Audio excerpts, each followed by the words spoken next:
Hey all and welcome back to the secret world.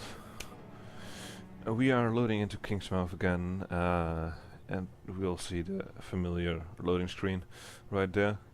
I'm sorry for missing an episode last week. I had family over so I couldn't record properly.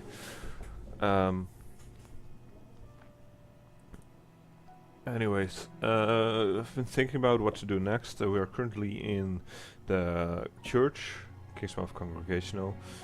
We can probably do a few quests there, but I was thinking of going back to Madam Rogêt, who has another investigation quest with a few interesting tidbits.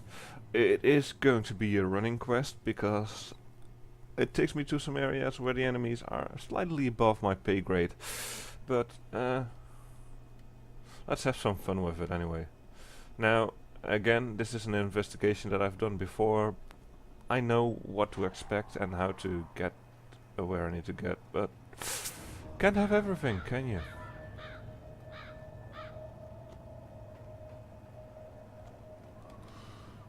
Let's go into a run.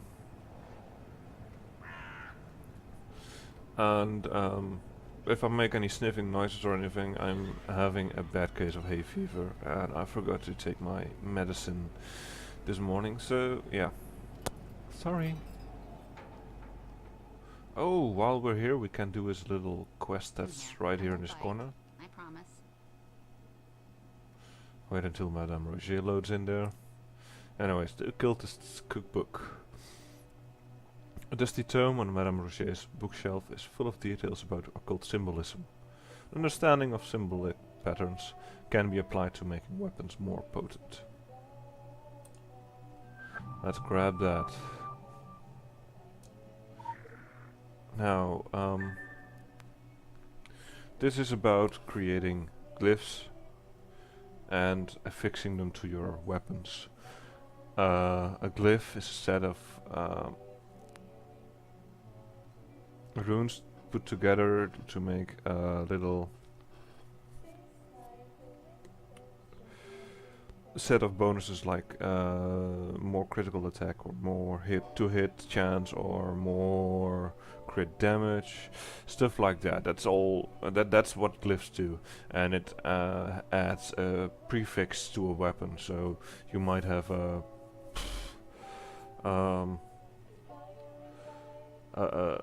biting shotgun or something like that. I'm not sure if it's called biting, but each glyph has a certain name to it, and that name, they put that name before the actual weapon you put the glyph on, and then you have something or another shotgun or something or another pistol, and so on. There's also something that gets added after the weapon, but that's something you'll come across later on in the game. But it's an interesting way of crafting, in that you can very easily craft, if you have the toolkit at least, craft a weapon. It's not hard to do if you have the materials. And once you have the materials and everything, the weapon crafted, you grab a few runes with that are interesting for what you want to do with your build, like extra crit damage for healers is pretty interesting. And then you have the that crit damage, you put that on your healing weaponry, and bam, you have a weapon that's perfect for healing. Then you add an affix, something at the end, to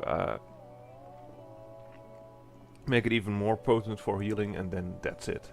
Now this is the pattern you need to put the runes in, and that's about it. It happens in the same window that you used for crafting a weapon, the Y button. So let's grab some runes here.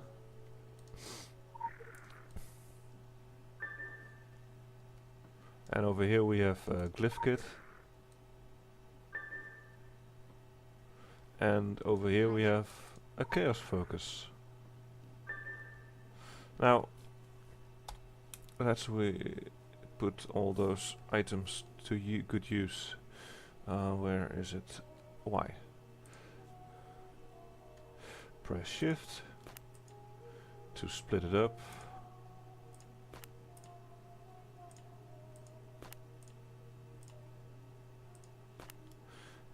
Then add a glyph kit, and then you have an accurate glyph, which adds hit rating. Then you assemble it, and there you have it. Now you put the glyph and the... is this the correct weapon? No, it isn't. This is the correct weapon. And the weapon, you put those in the same... Is it?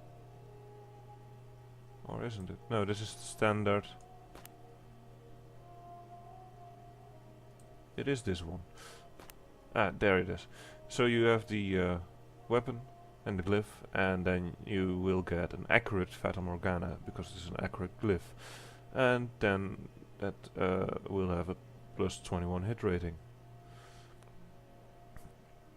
It's actually better than the Lost Memory that I'm currently using. The Lost Memory has less weapon power. It does have penetrating rating, but that's not all that interesting at the moment. And with the hit rating, I might actually be better against the enemies that we will be facing later on. So let's make use of that. Accurate Fata Morgana. Equip. There you have it. And while we're at it, we can put this there and disassemble it to get some more materials for later on. Now let's talk to her about the vision. It was always about deception. The crystal ball, the gypsy clothes, the fake accent. Cheap props to make the fortune cookies easier to swallow. My customers? They bought into it because they wanted to. If there's no free will, if it's all about fate, life is a whole lot simpler. We can just say, hey, it was meant to be, and get on with it. That's the key to fortune telling. That's why people fall for it. We're all prisoners of our search for a higher meaning. It's all about mutual deception. I never believed I was telling people anything they didn't already know. Until now. I have waking dreams, visions. I see auras. Auras! Yours, by the way, is bright enough to blind me. I see through the eyes of others. I can even see into the future, for real. The paths of fate, clear as day. It's almost like I've become who I've pretended to be all these years. Or maybe I'm just going crazy. I could be going crazy. I wouldn't blame myself if I was going, oh, great. Here we go again. I'm having another vision. They come and go like headaches. I can't really control them. Quick, before it passes.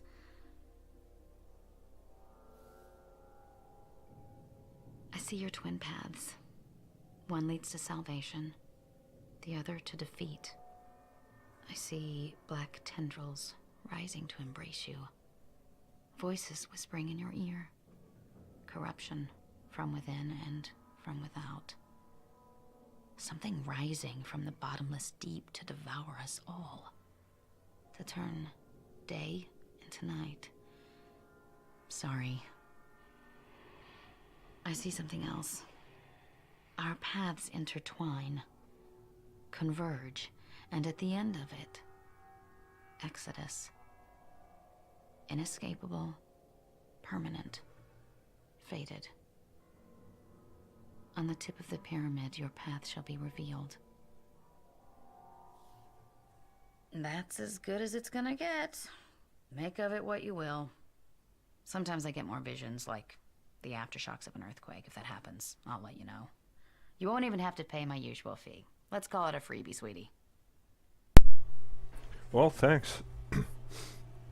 Let's see where that's going to lead then. Oh, while we're at it, we can send a report about this little item that we created. Find the location from Madam Rogêt's vision. Let's see. A clue from Madam Rogêt's vision said, on the tip of the pyramid, your path shall be revealed.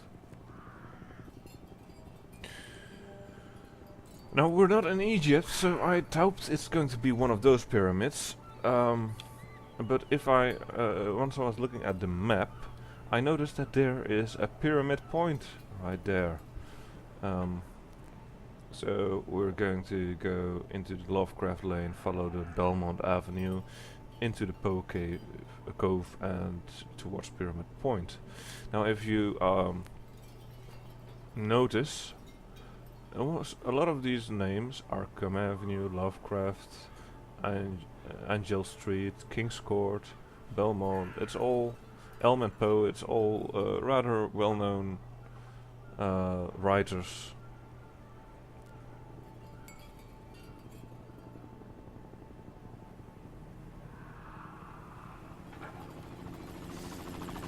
I'm wondering if it's just me or...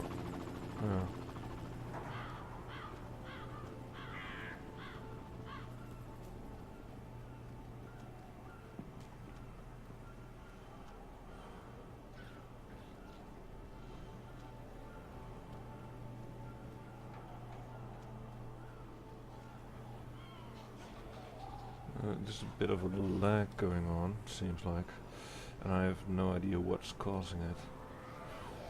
It's not my internet connection, it's probably just my PC slowly, very slowly dying. I'm going to keep running, I'm not going to engage the enemy.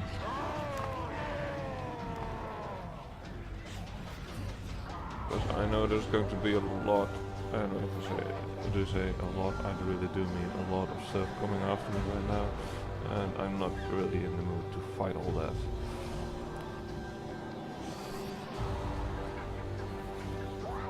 Hey, there's a yard sale down there.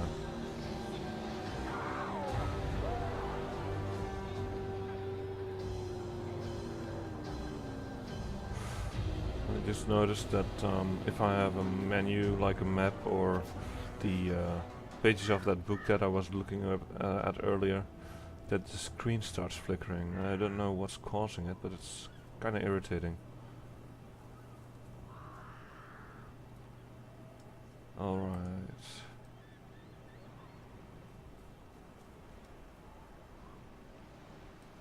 Some cultist true believers down here. They're slightly harder than normal, but I should be able to beat them. Should be being the operative word, of course. I mean...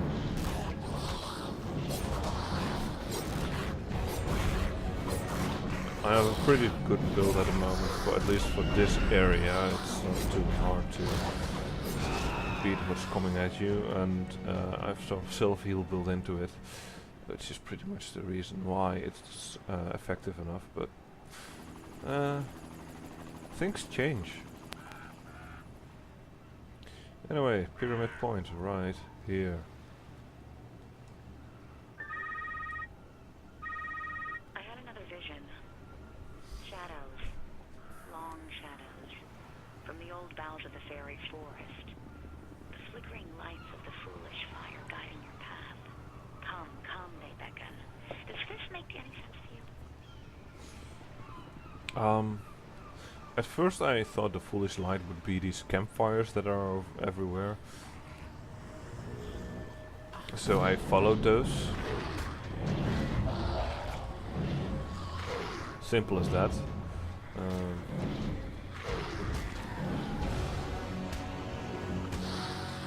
Thing is, later on, I found out that there's an old tree in the middle of the forest where I'm running right now. And under that tree there are a hell lot of will-o'-the-wisps. And I don't know if you know what will-o'-the-wisps are, but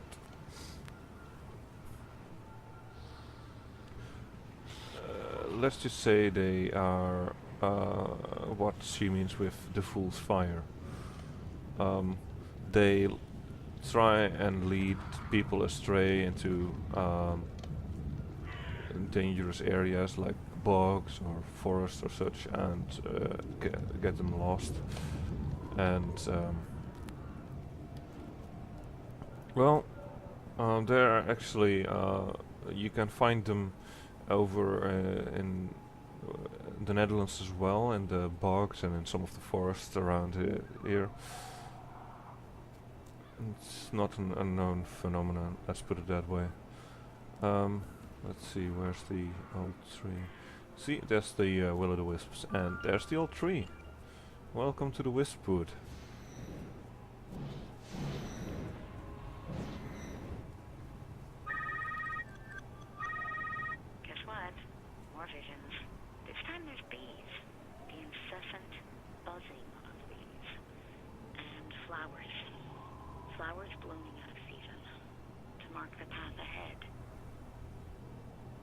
Well, that one's easy actually, because there's, as you can see, it's fall, and the only place where flowers are currently blooming, and where there's a lot of bees buzzing around, is the entrance to Agartha, where we've started. That's a Wendigo. I don't know if you know the legends of the Wendigo, but it's pretty much someone who started cannibalizing due to whatever reason, and as he was eating more and more corpses, he started getting stronger and more powerful, due to the fact that if you eat the flesh of your enemies you will grow stronger, at least if you follow the legends. If you want to know more about Wendigos, you should check out the a lot of creatures in this game actually. You should really check out the series called Supernatural. A lot of interesting stuff happens in Supernatural that can, well, it's not related to this game, but you can get more insight in some of the creatures that are present in this game. Anyways, we see a lot of buzzing bees. They keep coming. The visions, it's exhausting. Now I see an angel guarding hollowed ground, sword in hand to ward off evil and to guide the way. Hallowed ground. Now there's only one church in this whole town, so where else to go? Exactly. I'm not saying all these investigation missions are all that hard, but if you're doing, especially this one for the first time, the pyramid point can be a bit hard to figure out, as well as the tree in the middle of the forest, because you probably haven't gotten to the Wispwood yet. Though it's called the Wispwood on the map, so if you, it might take a while for you to get the clue about the Fool's Fire that they mean the wisps. But once you have that clue in, it's not all that hard to figure out. The buzzing bees you might have some trouble with due to the fact that not everyone pays attention to the lore behind the Agartha channel, and that the fact that there's bees everywhere at the Agartha entrances. I mean, if you don't figure that out by talking to the station chef and just paying attention to the lore that you come across, you will miss out on that part of the quests, and it might get a bit more difficult for you to get to the end. I have zombies behind me. Let's take the easy way out.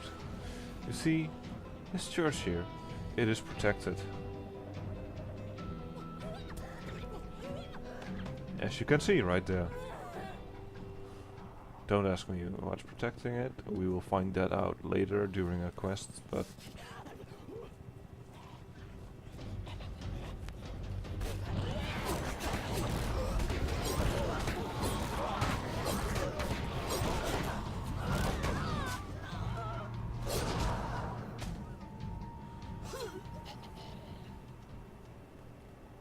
now, hallowed ground, angel statue, sword held. I don't see anything else than this. This had better be the last one. It's terrifying. The cold, dead eyes of the innocent stare at you from the gallows. Their blank gaze a mirror to the past and the future. Now, this one is harder to figure out. But if you go to the Kingsmouth tourist site, I believe. I don't know for sure, of course. I haven't checked this one out because I had already come across it. Let's go to the church, safe place. We grab our little map. Over here is the Langmore Bridge. The Langmore Bridge has a little plaque, and that plaque, if you read it, it says that in a certain year, I can't quite remember, a lot of people got hung there. And so the thing, the mission is referring to that.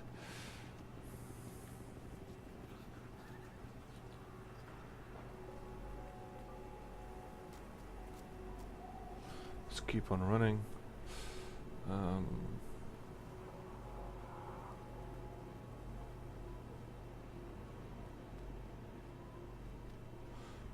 Get past the fire department.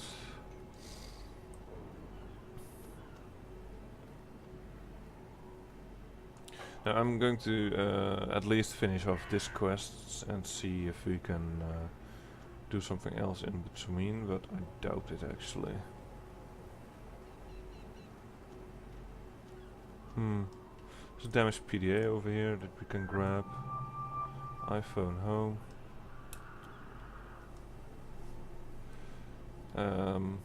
So we can get that to his owner, Danny Dufresne.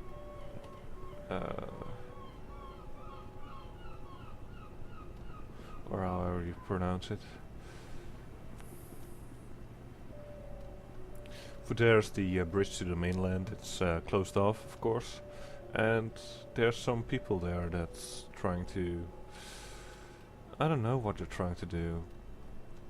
See how to weaponize this stuff, what's happening here? I don't know. Anyways, we also have a new colony span bridge, animal well, which is nice because I wanted to show you guys something.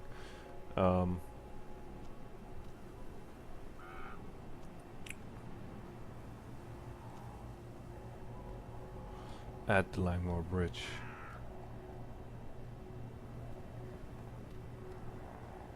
Because I didn't find out how the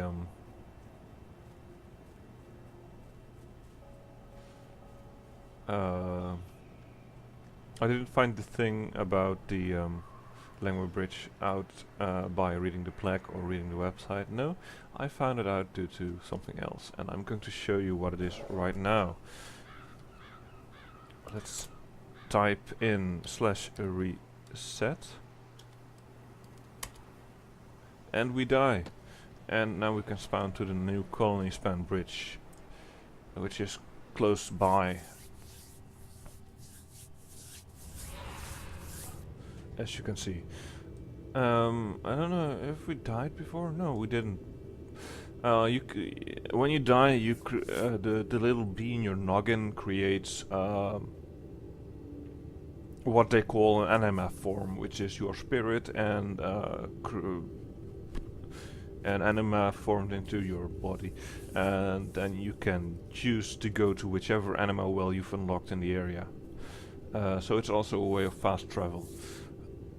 At any anima well, you can recreate your body with the vast amounts of anima that are already present there, or you can walk all the way back to your body and resurrect there. You just stepping back into your dead corpse, if you will.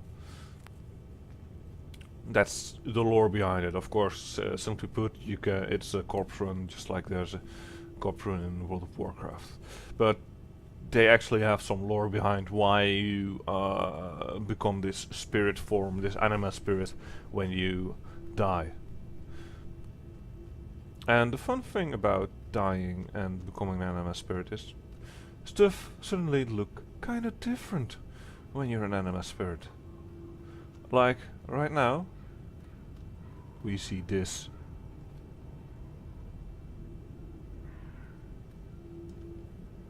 And you can't see it, but this is the spirit of Sheriff Langmore, who hung all these people here. He's still wearing around. And that's how I figured out that this was the bridge I needed to go to for that part of the mission. Go figure. Now let's grab our body and actually finish it as well.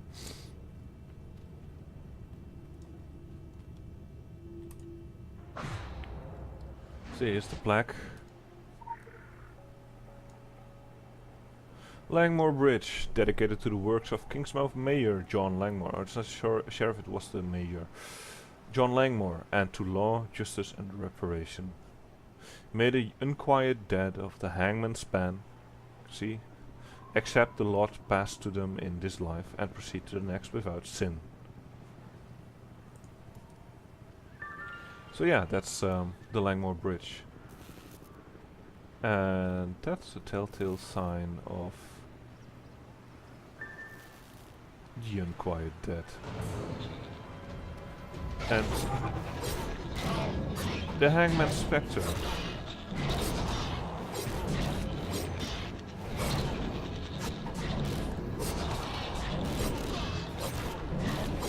This is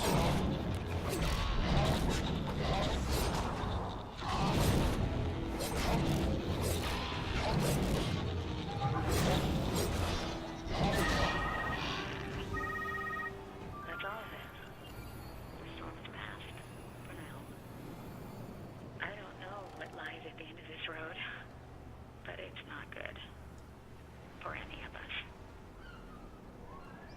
well, that's the end of the prophecy, and let's send the report. I got nightmare visions too. They involve points that lack results. I'm trying very hard to look on the bright side of things. A. Improved sense of local geography. B. Expanded knowledge of local lore. C. Sharpened riddle reading skills. Maybe you'll write a book someday. In the meantime, we'll turn this into a pie chart and bury it in the Exodus pile. It won't be the first. Fun fact! You're now fully qualified to give guided tours of Kingsmouth. Congratulations. I think Kirsten isn't too impressed with what we've accomplished here. But we've put some spirit to rest, it seems. For now, unless we pick up the quest again and we can do it all over again. You know how it works. Let's see.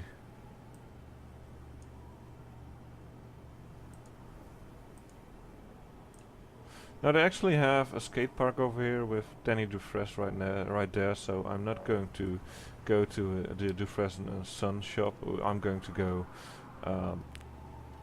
there straight ahead and finish off that quest as well, and then we'll quit this episode at the skate park. Now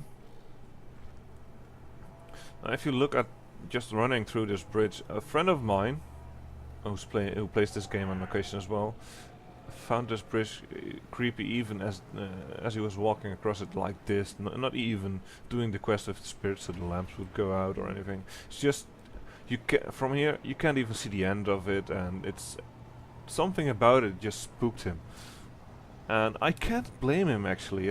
There is something about it. And there are places like that in real life as well. I mean, there are a few in the village that in and around the village that I live, like the old tower. If you go there at night, it's something about it just creeps me out. I don't know what it is. I'm guessing each village, each town, each city has its places that people find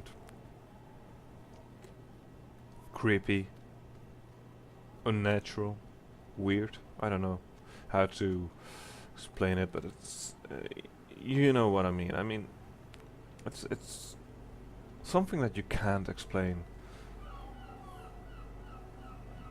Feel like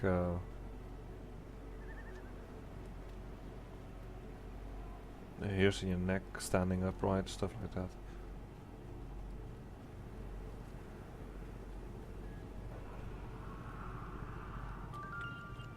Now here's someone who knows how to protect himself against zombie hordes.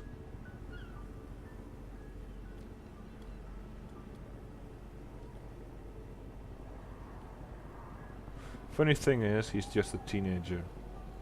And he's doing a better job alone than the people in the precinct are doing as a group. And why that is, we'll find out later on in the next zone. But until then, here is Danny Dufresne. And he has his iPhone back. Let's collect the points. See if we have anything to spend it on.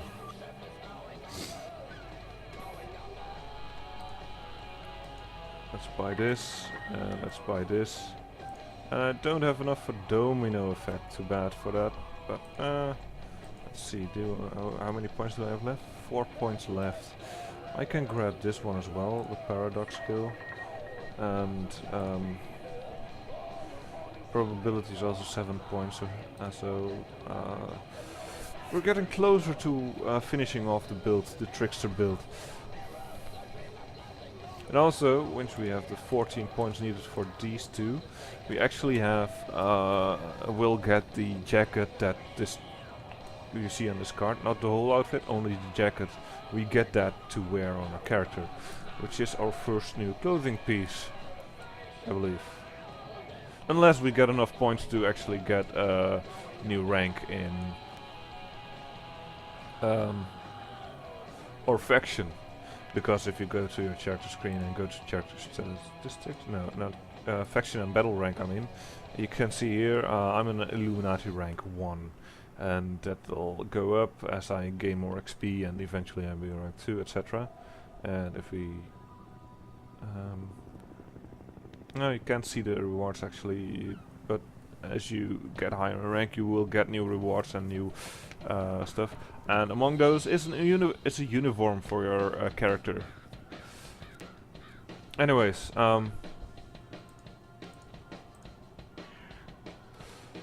let's finish off this episode. This is our right next to our little friend Danny Dufresne, and we might do. Nah, it's very hard. I don't think we're going to do any of his quests just yet. We'll probably just run back to the sheriff's department and do a few quests around there. I mean, Deputy Andy is still on the rooftop with a few quests going on, and there's also Moose, who's also there. So we'll see what happens. I hope you've enjoyed this episode. I hope you, I hope you consider buying this game. It's pretty cheap on Steam, or you can just buy it straight from the Funcom store. It does require a decent to good PC, and even my PC has some problems running it. I'm saying that wrong actually, because my PC isn't all that good anymore. I really do need to upgrade it. But yeah.